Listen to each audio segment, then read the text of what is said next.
Stables, groups, factions, whatever you want to call them, in WWE they are supposed to be forces to be reckoned with. And WWE, to their credit, have been responsible for some of the best in the history of the business. When they get it right, they really get it right. But when they get it wrong, oh dearie me. Rather than careers being made and legacies forged, being involved in one of WWE's very bad stables can be the undoing of some performers, or else linger as a metaphorical steel chair to beat them over the head with. Strength in numbers, my arse. I'm Adam Pacitti from Cultaholic Wrestling, and these are the 10 worst WWE stables. Join us! Or don't in these cases. Number 10, the League of Nations. On paper, a faction featuring Sheamus, Rusev, Wade Barrett, and Alberto Del Rio isn't half bad. It's just a quarter bad, with Del Rio being that quarter. The League of Nations took 4 of WWE's dependable internationals and banded them together to spread anti-American sentiment, a simple concept I'm sure we can all get behind. So just what happens when an Englishman, an Irishman, a Bulgarian, and a Mexican walk into a wrestling ring together? A whole lot of nothing, sadly, as the League of Nations seemed to exist for one primary reason, which was to assist in Operation Get Roman Reigns Over. Amazingly, grouping them together managed to collectively lower the value of everyone involved, as the League of Nations had no clear purpose, no credibility, and the 4 men in the group were unhappy with their creative direction, or lack thereof. Sheamus, Barrett, Rusev, and Del Rio have all since been outspoken about their frustration and disappointment with their 6-month alliance, and as far as their WWE runs are concerned anyway, only the Celtic Warrior ever truly recovered from it.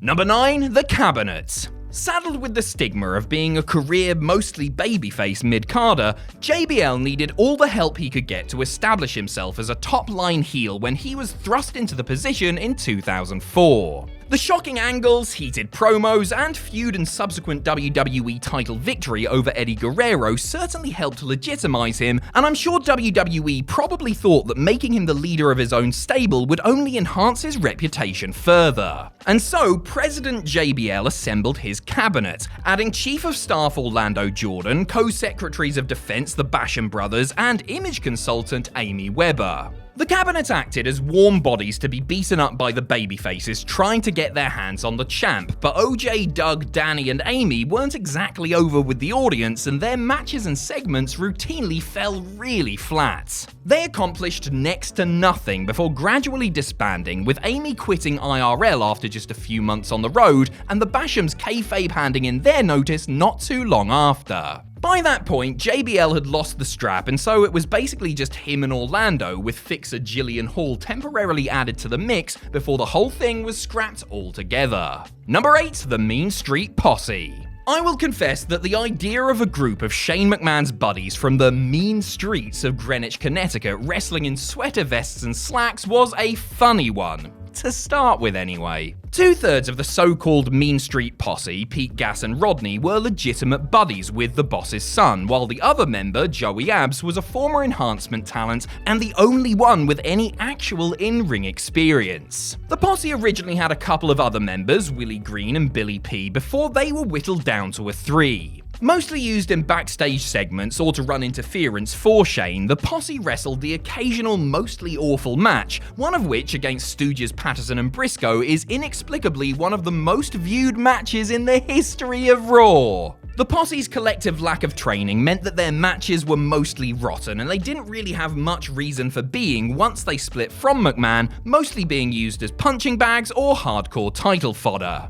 WWE evidently didn't see much of a future for them, since they were shipped off to Developmental League Memphis Championship Wrestling in late 2000, never to return. Number 7, the Mexicools. In theory, an invading cruiserweight group consisting of Juventud Guerrera, Super Crazy, and Psychosis should have been a surefire winner. After all, the 3 luchadors were all ultra talented, and their addition to the SmackDown roster in 2005 was a shot in the arm to a division that was thin on the ground and creatively neglected. However, WWE's decision to have the Mexicools ride to the ring on lawnmowers raised some eyebrows due to it being, a massive racist stereotype and deeply offensive to a sizable portion of the show's audience. The Mexicools claimed that they were no longer going to do the manual labor that Hispanics were expected to do for gringos and began their WWE careers by interfering in matches by attacking other wrestlers. Their run got off to a pretty disastrous start when Juventud smashed in Paul London's face with a botched 450 splash, leading to Vince McMahon outlawing the move and other high-risk maneuvers like the shooting star press.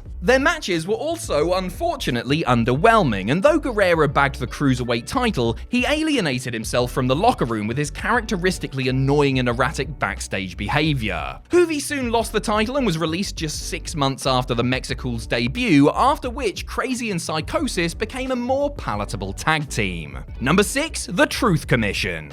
If I was asked to create the perfect stable, it would almost definitely include Mantar, Bull Buchanan, any one member of the Oddities, and be managed by Don Callis. So why was the Truth Commission so resoundingly rubbish then? Starting life in the Memphis-based USWA territory, the Truth Commission was first managed by an actor Bret Hart had met in South Africa, though he was quickly replaced by the Jackal when the group of militias made its way to WWE TV. Part of 1997's Gang Wars storyline, their presence meant endless matches with the Nation of Domination, DOA, and Los Boricuas, but the Truth Commission didn't have a compelling mission statement, nor the wrestling skill to make up for poor creative. Tank left the stable early on, leaving the Interrogator, Recon, and Sniper to do the heavy lifting. The focus was clearly on making Kurgan a monster heel, and the two were basically bump dummies in green t-shirts and red hats. The matches were boring, the storylines were practically non-existent, and nobody was upset or cared or even noticed when the Truth Commission went away. Number 5, the Social Outcasts. Sometimes stables are simply thrown together to give hard-working but directionless members of the roster something to do. On occasion, this can work out great and lead to career revivals. The Social Outcasts was not one of these occasions. On the first Raw of 2016, Heath Slater introduced his newest stable since the dissolution of three-man band, revealing a coalition with Bo Dallas, Curtis Axel, and Adam Rose. Every member was a dependable lower mid-card guy that had experienced stop-and-start pushes and had come together to collectively reach for that elusive brass ring. Spoiler, they didn't reach it, but they did have t-shirts with their group name and a hashtag on it, so that's something. The Social Outcasts did much of nothing, starting as heels before turning babyface and gradually falling apart, starting with Rose's suspension and inevitable release. The group were never going to be world beaters, of course, but their 7-month existence yielded few highlights and failed to significantly elevate anyone involved. Just ask that Tough Enough idiot. Actually, I take it back. At least we will always have their epic wrap-off with Flow Rider. That shiznit was so fire, I was almost sizzic all over my dizzle. Number 4, Pretty Mean Sisters. If you thought the MSP were bad, wait until we dive into PMS, another of WWE's stable misfires circa 99. PMS stood for Pretty Mean Sisters, a group of scorned women who targeted the roster's menfolk. Of course, it was all actually an allusion to premenstrual stress, because the man behind the concept, Vince Russo, is nothing if not a feminist. Made up of Terry Runnels, Jacqueline, and in time Ryan Shamrock, the sisters were involved in some of the worst storylines of the Attitude Era during their brief existence, including Terry's faked miscarriage. There would have been worse to come in the form of a Shamrock brother-sister romance had Ken not refused shortly before Ryan was released. By that point, PMS had added the hapless Sean Meat Stasiak as the group's love slave, who in the storyline got pasted in his matches because he was so knackered after being forced to fulfill the needs of his horny masters. Eventually, Jacqueline got fed up with Terry wearing out and mistreating Meat, the tipping point arriving when Runnels forced Stasiak to kiss her foot following a loss to Edge on Sunday Night Heat, signaling the end of the group. A tale as old as time itself. Number 3, The Core. The Nexus was a great idea that started well and led to some fantastic television, at least initially. Handled correctly, they could have become one of the greatest stables of all time, and their main members could have easily become main event level stars. Well, Nexus wasn't handled correctly and fizzled out after several months of irredeemable booking. CM Punk took over the reins of the Black and Yellow group, kicking out Barrett, Slater, and Gabriel and forming the new Nexus, while the exiled members hooked up with with former ECW champion Ezekiel Jackson to form the Core. That's spelled with 2 R's, by the way, so you know they mean business. I can see the sense in trying to give the 4 of them something to do, but the whole concept of the Core, if you can even call it a concept, felt like it was scribbled down on a fast food napkin and handed to Wade and the boys 5 minutes before their first promo together. Incredibly, the Core managed to snatch the Intercontinental and Tag Team titles, but if you want to know how successful they really were, check out their 90-second loss at WrestleMania 27. Number 2, The Union.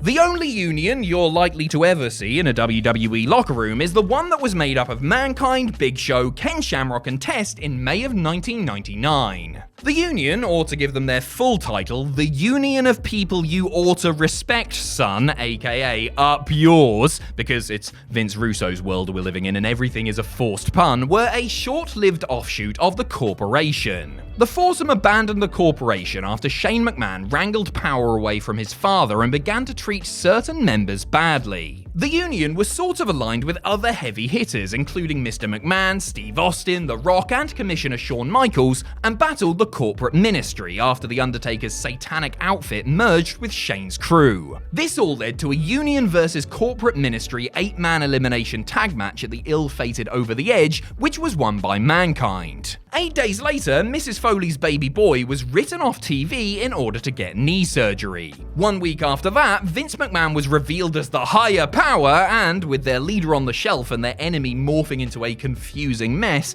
the Union turned in their 2x4s and went their separate ways. Number 1, Retribution. The pandemic era was an unprecedented time for WWE, one of the very few sports or entertainment enterprises that kept running throughout. The lack of a live crowd and absence of key personnel led to some, shall we say, interesting creative choices. Interesting, unfortunately, is not something that the Retribution stable can be accused of being. Like the Nexus before them, Retribution were dismayed at the WWE system and wanted to take it down from within, causing property damage and attacking people at random like a bunch of masked Asbos. None of it felt right from the off, with the stable's stupid outfits and slapdash names. Hold on, wasn't one of them called Slapdash? No, sorry, Slapjack, wasn't it? Yeah, much better. Anyway, as I was saying, their attire, monikers, motivations, it was all positively rotten. WWE and the members of Retribution, that's Ali, Mace, T-Bar, Reckoning, Retaliation, and our old pal Slapjack, thank you very much, ought to be thankful this sorry episode took place away from packed arenas, as I would have waged my entire Hasbro collection that it would have died a death in front of them. I mean, don't get me wrong, it still died a death, but at least it was only to the sound of Kevin Dunn's piped-in Thunderdome crowd noise.